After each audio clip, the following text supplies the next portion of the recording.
Education and ideologies of education. आज का हमारा टॉपिक है that is forms of education. ये क्या है, क्यों है और क्या इसका मतलब होता है, you need to understand. Because UGC आपसे आजकल ज्यादा से ज्यादा कंसेप्चुअल चीजें पूछती है, रिलेट करती है चीजों को, ये एस्ट्रेशन बेस्ड क्वेश्चंस पूछती है। बहुत बार आपसे मार्क करने के लिए आ जाता है कि इनमें से कौन सी टीचिंग फॉर्मल है, इनमें से कौन सी टीचिंग नॉन फॉर्मल है और इनमें से कौन सी टीचिंग नॉन फॉर्मल होगी। अब हम समझेंगे डिटेल्स ये होता क्या है। सबसे पहले हमारे पास है formal education, second one is informal and the third one is non formal type of education. Firstly formal, आपके पास ये चार्ट है, इस चार्ट की हेल्प से हम समझेंगे क्या होता है, कैसे है। अब जो हमारी फॉर्मल एजुकेशन है, अब देखो ये एक पैटर्न चल रहा है, फॉर्मल है, इनफॉर्मल है, नॉन फॉर्मल एजुकेशन है। सबसे पहले आपको ध्यान रखना है जो आपकी फॉर्मल एजुकेशन होती है ये एक पर्टिकुलर टाइम टेबल के हिसाब से चलती है। आप एक पर्टिकुलर एज में स्कूल जा रहे हो, आपका एडमिशन हो रहे हैं, आप क्लास फर्स्ट पास कर रहे हो, सेकंड है, फिर थर्ड है, उसमें भी आपका पूरा ईयर का करिकुलम सेट है कि आपने स्कूल कितने बजे जाना है, संडे आपकी छुट्टी कब आ रही है, हॉलीडेज कब आ रहे हैं, आपके टर्म फर्स्ट पेपर्स कब आ रहे हैं, टर्म सेकंड कब आ रहे हैं एंड फाइनल ईयर एग्जाम्स कब आ रहे हैं। इट मींस ये प्री प्लान्ड आपकी एजुकेशन है जहां पे आपको एक पर्टिकुलर टाइम है, एक पर्टिकुलर इंस्टीट्यूट है। ऐसा नहीं है कि ये आपको कहीं पे भी दी जा रही है। ये आपकी जैसे हायर स्टडीज हो गई, हायर सेकेंडरी हो गई, टेक्निकल हो गई, प्रोफेशनल हो गई, ये सब किसमें आती है, आपकी फॉर्मल एजुकेशन में। यहाँ पे आपको एक पर्टिकुलर स्कूल होगा, एक पर्टिकुलर ऑर्गेनाइजेशन होगी जिसके अंडर, जिस इंस्टीट्यूट के अंदर आप क्या कर रहे हो, काम कर रहे हो, वर्क कर रहे हो, ठीक है। Then the second one is informal education.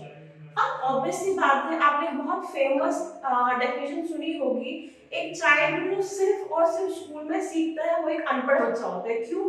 क्योंकि उसे बाकी चीजों की समझ ही नहीं होती है।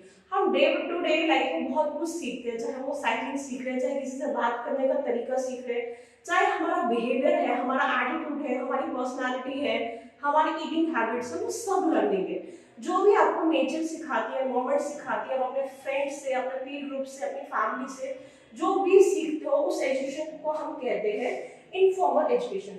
जो आपकी फैमिली, कम्युनिटी, फ्रेंड्स, जो भी अब राह चलते भी किसी से इंटरेक्शन हो रहे हो, तब भी आप क्या कर रहे हो, कोई चीज सीख रहे हो, कोई चीज को समझ रहे हो, तो वो सब एजुकेशन क्या हो गई आपकी इनफॉर्मल एजुकेशन। अब आपकी नॉन फॉर्मल एजुकेशन है, ये क्यों है और इसकी इंपॉर्टेंस क्या है, सबसे पहले तो यही समझनी है। देखो हम सबको पता है कि बहुत सारे ऐसे स्टूडेंट्स जो बेचारे किसी डिसेबिलिटी की वजह से या फार फ्लंग एरिया में रहने की वजह से या ट्रांसपोर्ट फैसिलिटीज उन लोगों के पास नहीं है या वो कोई जॉब कर रहे हैं बिकॉज उनकी आर्थिक स्थिति इतनी अच्छी नहीं है, उनके लिए गवर्नमेंट ने इनिशिएटिव लाया कि भाई ओपन स्कूल्स का, जैसे इग्नो एक एग्जाम्पल है, डिस्टेंस लर्निंग एक एग्जाम्पल है आपका नॉन फॉर्मल एजुकेशन का। इसमें भी आपकी क्वालिफिकेशंस होती है, इसमें भी आप ग्रेजुएशन कर सकते हो, मास्टर्स कर सकते हो, डिफरेंट कोर्सेज कर सकते हो। लेकिन आपको क्या बेनिफिट है, आपको हर दिन जाने की जरूरत नहीं है। आपके या तो 6 months that is semester base पे एग्जाम होंगे या तो ईयरली एग्जाम होंगे एक बार, और आपको कुछ असाइनमेंट्स वगैरह जो होती है आपकी, वो आपको बनानी पड़ेगी और सबमिट करनी पड़ेगी, और जो उसकी फीस वगैरह होती है वो भी बहुत कम होती है। अब बहुत सारे ऐसे स्टूडेंट्स हैं जिन बेचारों को वॉकिंग में इश्यूज है या बेचारों को देख प्रॉपर नहीं पाते हैं, वो लोग अपने आप के साथ ऑलरेडी बहुत ज्यादा स्ट्रगल कर रहे होते हैं, तो उनके लिए पॉसिबल नहीं है कि वो हर दिन स्कूल जा पाए। या बहुत सारे ऐसे टीचर्स हैं जो और पढ़ना चाहते हैं बट वो ऑलरेडी किसी जॉब में है, तो वो क्या करते हैं, डिस्टेंस के थ्रू, इग्नो के थ्रू या ओपन स्कूल या ओपन लर्निंग के थ्रू अपनी एजुकेशन को कंटिन्यू करते हैं। और आपका आजकल के टाइम में जो ऑनलाइन कोर्सेज होते हैं डिफरेंट 6 मंथ्स के, 3 मंथ्स में, कहीं ना कहीं वो भी आपके नॉन फॉर्मल एजुकेशन में आते हैं, बिकॉज आप कहीं नहीं जा रहे हो, आप ऑनलाइन उस चीज को परचेज कर रहे हो और खुद से पढ़ रहे हो। डिफरेंट आपको अनअकैडमी, बायजूस वगैरह का पता है, उनका एप्स वगैरह होते हैं, आप क्या करते हो, पे करते हो और आप अपने कन्वेंस के हिसाब से किसी भी टाइप उन वीडियोस को देखते हो, पढ़ते हो, समझते हो। सो आपकी 3 टाइप्स ऑफ एजुकेशन थी, पहले हमने पढ़ी फॉर्मल, देन आपने इनफॉर्मल पढ़ी, और ये तीसरी वाली कौन सी थी आपकी, हमारी नॉन फॉर्मल। सो इसमें आपका ये सभी जो एजुकेशंस है ये क्या करती है, फिजिकली हमें हमारी जो भी डेवलपमेंट्स है, देखो करिकुलम हमेशा आज के टाइम पे डिजाइन किया जाता है जहाँ पे बच्चे की फिजिकल हेल्थ पर भी ध्यान दिया जाए, सोसाइटी में वो कैसे एनरोल हो पा रहे हैं उसका माइंड कितना डेवलप हो रहा है। जहां पे भी आपको वर्ड कल्चरली दिखता है, it means something that is related to your mind. आपकी माइंड की कैपेबिलिटीज, आपकी रिटेनिंग एंड लर्निंग जो आपकी प्रोसेस होती है। इमोशनल, आप अपने इमोशंस को कैसे कंट्रोल कर रहे हो, कैसे ऑब्जर्व कर रहे हो, कैसे चीजों को हैंडल कर रहे हो। एंड देन आपका क्रिएटिव, ऑब्वियसली बात है, अगर आपके अंदर क्रिएशन नहीं है, आप सिर्फ रोट मेमोरी के बेसिस पर काम कर रहे हो, तो लाइफ में आप कभी भी हैप्पी एंड हेल्थी नहीं रह सकते। देन हमारा आता है एम्स ऑफ एजुकेशन। सबसे पहले you need to understand, NDA कभी भी आपसे डेफिनेशंस नहीं पूछती है डायरेक्ट, ये सिर्फ मैंने आपको समझाने के लिए डेफिनेशन दी है। दो साइकोलॉजिस्ट है, थिंकर्स है, जो मानते हैं, जैसे जॉर्ज पाइन है, यहाँ पे जो मानते हैं कि एजुकेशन है उसका क्या एम होता है, वो क्यों इंपॉर्टेंट होती है। सबसे पहले वो क्या करती है, हमें हमारे ट्रेडिशंस के साथ जोड़ती है, हमारी संस्कृति के साथ जोड़ती है, हमारे कल्चर्स के साथ कनेक्ट करती है। सेकेंडली क्या करती है, नया पैटर्न बनता है। आप स्कूल जाते हो, आप सिर्फ स्कूल में लर्निंग नहीं कर रहे हो, आप बहुत कुछ सीख रहे हो। आपकी मॉर्निंग हैबिट्स बन रही है, आप मॉर्निंग में उठ रहे हो, ब्रश कर रहे हो, प्रिपेयर कर रहे हो और आप स्कूल जा रहे हो। आपके पैटर्न क्रिएट हो रहा है, आप बड़ों का आदर सत्कार सीख रहे हो and creative and constructive role.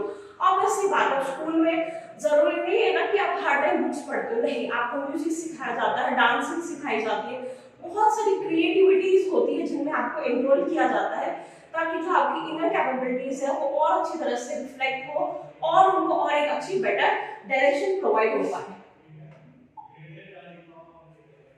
Same way में इमाइल दुर्किम है, उन्होंने भी बताया है कि एजुकेशन क्या है, कैसे इंपॉर्टेंट है और क्यों नेसेसरी है हमारे लिए। हम उनकी डेफिनेशन को समझने की कोशिश करेंगे। सबसे पहले वो कहते हैं कि ये क्या करती है, हमें नॉलेज प्रोवाइड करती है, हमारी लाइफ और बेटर बनाती है, हमारे को एनरिचमेंट करती है, एक्सेप्टेंस करती है, रिफॉर्मुलेट करती है, चेंज एंड रिकंस्ट्रक्ट करती है। अब जब चीज कोई पढ़ते हो, इट मींस आप कोई चीज सीख रहे हो, और अगर आपकी कोई बुरी हैबिट है आप उसको अनलर्न कर रहे हो। इट मींस लर्निंग में आपका नई चीज को सीखना और पुरानी गलत चीज को भूलना, दोनों ही पार्ट है। तो लर्निंग आपको नई चीजें सिखाती भी है, और अगर आपकी कभी डिफॉल्ट कोई गलत लर्निंग्स आपने सीख ली है तो उसको भी आपको टैकल करने में हेल्प करती है। और आपका जो ट्रेडिशन है, जो भी सोसाइटी का है, हम कहाँ रहते हैं, हमारा कल्चर कैसा, हमारा ट्रेडिशन कैसा, वो भी आप तक वो नेक्स्ट लेवल तक पहुंचाने के लिए क्या करती है, आपको हेल्प करती है। अब हमारा जो नेक्स्ट टॉपिक है इससे related, that is factors related to आपका फैक्टर्स डिटरमाइन एजुकेशनल एम्स। अब कोई भी एजुकेशन प्रोसेस हो रही है, उसमें कुछ फैक्टर्स होंगे, ऑब्वियस सी बात है। अब क्या क्या फैक्टर्स है वो भी अंडरस्टैंड। सबसे पहले फिलॉसफी। अब आपने देखा होगा बहुत सारी आइडियोलॉजी होती है, हम बहुत बार बोलते हैं कि गार्डियन प्रिंसिपल्स पे काम करता है। वो क्या है, मतलब कि वो एक इंसान है जो सरल है, नॉन वायलेंस पे मानता है चीजों को, और वो क्या चाहता है कि सारी जगह पर पीस हो, अहिंसा हो। इस चीज को हम क्या कहेंगे, फिलॉसफी कहेंगे। अब हम टैगोर की फिलॉसफी या डिफरेंट फिलॉसफी, हमेशा एजुकेशन किस पैटर्न पे चल रही है, किस आइडियोलॉजी पे चल रही है, किस पैटर्न्स पे चल रही है, वो सोसाइटी में क्या उस पर इम्पैक्ट हो रहा है, वो एक फिलॉसफी का बहुत इंपॉर्टेंट पोर्शन कवर करती है। देन आपका ह्यूमन नेचर, आपके खुद में किस चीज में इंटरेस्ट है। आप देखो 10th तक हम सबका लगभग करिकुलम सेम होता है, सेम वे में डिजाइन होता है। उसके बाद क्या होता है, 11th 12th में आपको चॉइसेस दिए जाते हैं कि या तो आप कॉमर्स चूज कर लो, या तो आर्ट्स को चूज कर लो, या तो साइंस चूज कर लो, या तो मेडिकल सब्जेक्ट चूज कर लो। ये क्यों दिए जा रहे हैं, क्योंकि आपका जो नेचर है, आपका जो बिहेवियर है, आप किस चीज में इंटरेस्टेड हो। सपोज आप साइंस में बहुत इंटरेस्टेड हो और आपको फोर्सफुली किसी ने आर्ट्स समझने के लिए बोला, तो आप बहुत कंफ्यूज हो जाओगे, आपका जो फ्यूचर है वो भी अल्टीमेटली स्पॉइल हो जाएगा। The next thing is that आपका कल्चरल फैक्टर्स क्या है, आपकी कल्चर की प्रॉब्लम्स क्या है। अब ऑब्वियसली बात है, डेमोक्रेटिक नेशन में हो तो ऑब्वियसली जो आपका एजुकेशन का पैटर्न होगा वो भी डेमोक्रेटिक होगा। वहाँ पे चीजें आपको ओपनली सिखाई जाएगी, समझाई जाएगी, कोई डू एंड डोंट्स नहीं होगा। बट अब एक ऐसी सोसाइटी में हो जो बहुत ज्यादा डिक्टेटरशिप है वहाँ पे, या वहाँ पे कुछ रूल्स बहुत स्ट्रॉन्ग है, तो आपकी जो एजुकेशन होगी वो भी उन्हीं के हिसाब से चलेगी।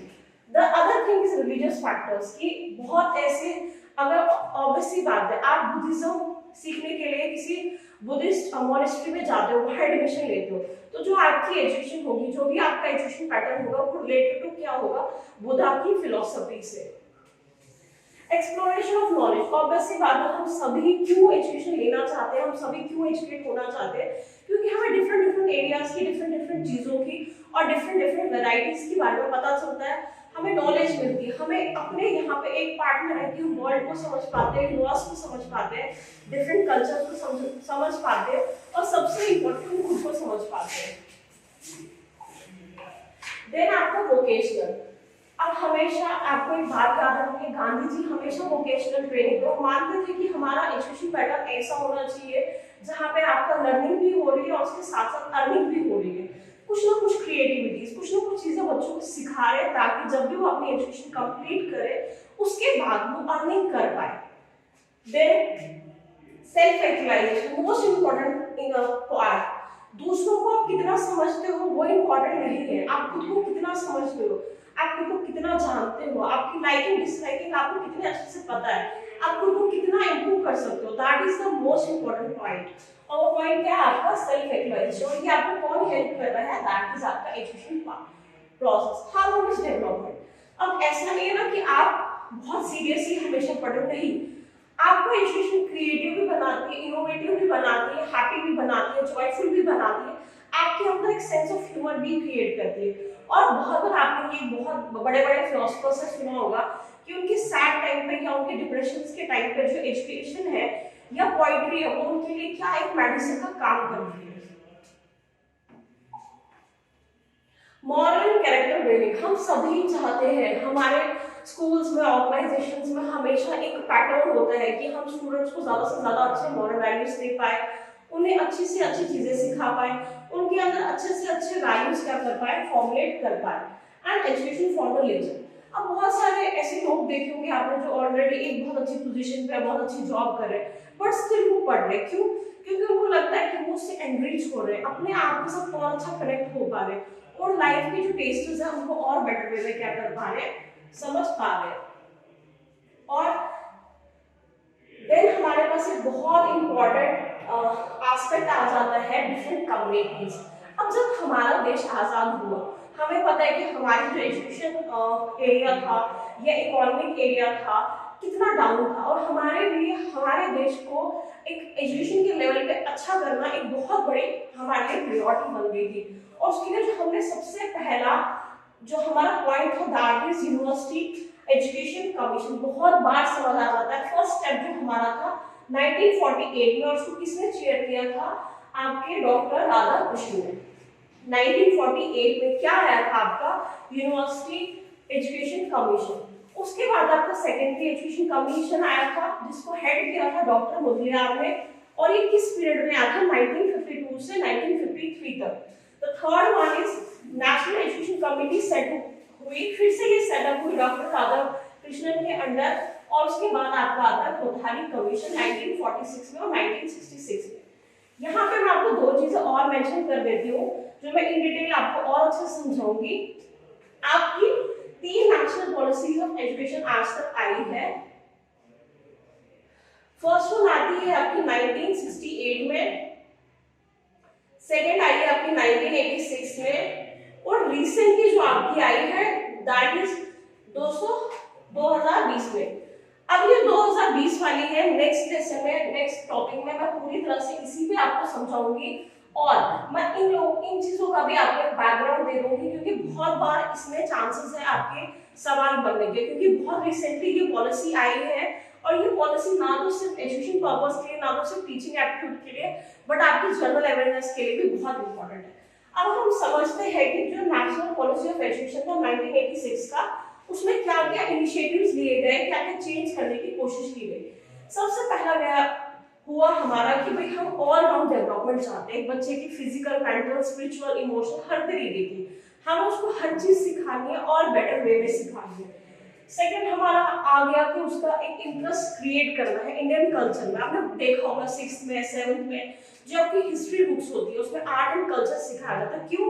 ताकि स्टूडेंट क्या कर पाए, उन चीजों को समझ पाए, अपनी संस्कृति को समझ पाए कि क्या हमारा बैकग्राउंड रहा है। साइंटिफिक टेम्पर, नेशनल में यूनिटी, देन आपको socialism, secularism and democracy. Democracy हमें पता है एक ऐसी सरकार जहां पर गवर्नमेंट बाय अदर पीपल होती है, और गवर्नमेंट चूज भी किनसे की जाती है, लोग ही गवर्नमेंट को चूज करते हैं। हर किसी को राइट्स होते हैं अपना सही और गलत चुनने के लिए।